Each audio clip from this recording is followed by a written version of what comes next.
Hey, what's up? My name is PJ, and in this video I'm going to share with you a little experiment that I'm doing with Airbnb. Hope you enjoy.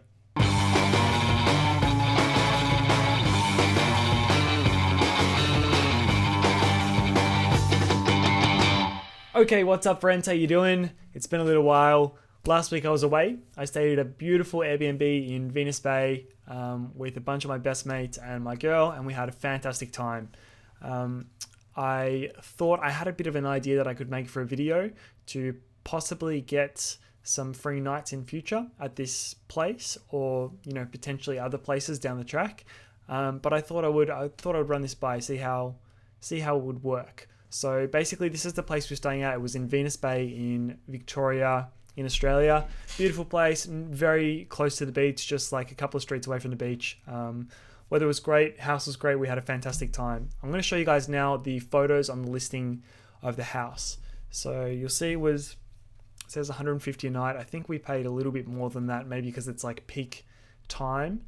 But it was, I think, somewhere around 200 a night, considering all the fees and taxes and etc. So I'm going to show you the listing photos. So this is the first one. This is the front of the house. Got like the dining area, kitchen, dining area, still the sort of living area, kitchen. That's the bathroom for the main bedroom. That's the second bedroom, first bedroom, third bedroom, couches. Anyway, you get the idea.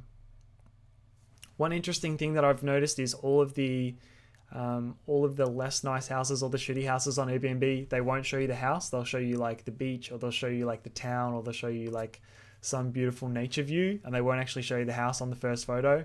But anyway, they've put a little beach pic at the end here. I'm not sure why, but I think some of these are just really low resolution, because it's not like they haven't loaded. They're just low, really bad resolution. I'm assuming they've been uploaded on a phone. Anyway, this is what the listing is. So what I did was, when I spoke to the lady who ran the place, she asked for my email address so she could send me through the PDF with all the details for the stay. Anyway, so basically I emailed her saying, here's my email address, you can contact me here, and that I'm gonna have all my photography equipment with me because I'm working at a festival around the corner, and the pictures on her website, on her listing, were okay, but I think I could do a much better job and basically help her sell the place easier. So what I proposed was, maybe in future, I'm going to take some photos when I go, and if she was happy with them, we could either do a trade, or she could buy them from me or whatever. And yeah, I just wanted to keep it very open, very honest. I wasn't trying to get anything free. I wasn't trying to rip off Airbnb. I was trying to do the right thing and help her, and if I could help her, she could possibly help me. So this is how she replied. She said, "PJ, thank you so much for the offer. We'd appreciate if we could see the pictures before we decide if we want to make a trade." Smiley face. Totally fair. That's what I intended. That's how it should be. I attached the information booklet, blah, blah, blah, blah, blah. Okay, so this is what we've got. I took the photos. When we arrived, it was probably mid-afternoon. It was about 2 o'clock. These first couple of the outside of the house were taken the day we left, so they were taken at 10 o'clock in the morning. The sun was really bright, so I decided to come around to this side of the house because there was light here, but no light really in the front. That was all in shadow. I also thought this was good because the house is on a corner. It also has the street sign to show where the place is in Venus Bay. Got the front of the house, like I mentioned, it was in shadow, so it was a little bit hard to shoot, but I could rescue the sky a bit in Photoshop.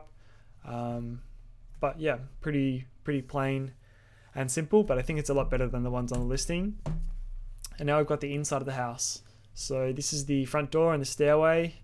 So that's the other view of the stairs. This is the main bedroom. One thing that I did learn, I would have assumed that doing interior photos, you would need to get up high and try and get as much as you can of the interior. And while that does get more in the frame, it makes all the lines wonky, especially with a wide angle lens. I had the Canon 17 to 40, and I got low, and everything was much straighter and much more pleasant. This actually, I'm going to toot my own horn here, but this looks like it could be straight out of an IKEA catalogue. The bathroom, nothing fancy. That's the ensuite bathroom. So that's the other bedroom. Same thing, got nice and low, kept the lines straight. I think that's a really clean, nice photo. Cool, so that's like the communal bathroom. That's the toilet. That's the extra bedroom. I don't know why, but I really like the tones. It's sort of like just very clean. It's not warm, it's not cold, it's neutral, clean, very simple. Funnily enough, all these interior photos, I edited them in the ViscoCam app because part of what I wanted to do was see if I could, with a camera and an iPad, not a bunch of fancy equipment, just a camera and an iPad, edit the photos and send them, because potentially you could travel like this. You could travel the world trading photos for accommodation, which would be really, really cool if you didn't have a lot of equipment. So anyway, edited these on ViscoCam. They look pretty good. Yeah, nothing too special. This is the kitchen area. The second table, I'm not sure what those two. This is like the open living area, kitchen area. Anyway, you get the idea. That's out the balcony. And I added in a beach pic because I noticed a lot of them had beach pics. So this is the closest beach number 5 in Venus Bay. I added that in after the fact just because. But yeah. I also, another thought that I had actually was if I had some nice landscape pics, which I've got a few from the week, potentially I could sell them to the lady or, anyone else locally as sort of like fine art prints, because the house that I shot, the house that I stayed in, I did notice there was no real art on the walls. It was very plain and simple, which is fine, but some local, topical, relevant art might do really well in a place like that. And if you could sell, a framed print for $150-$200, you could do pretty well. So anyway, that's what I've got. I'm going to send them to her now. I'm going to see what she says. I will keep you guys posted on the update. I'm going to ask for 3 nights in the place. So I'm pretty sure that comes to be about $450-$500. I think that's pretty fair because these photos, it's not going to cost her anything, but these photos could definitely help sell the place a lot more. I know if I was looking at this, I would think that this is a much more expensive house than what we paid for it.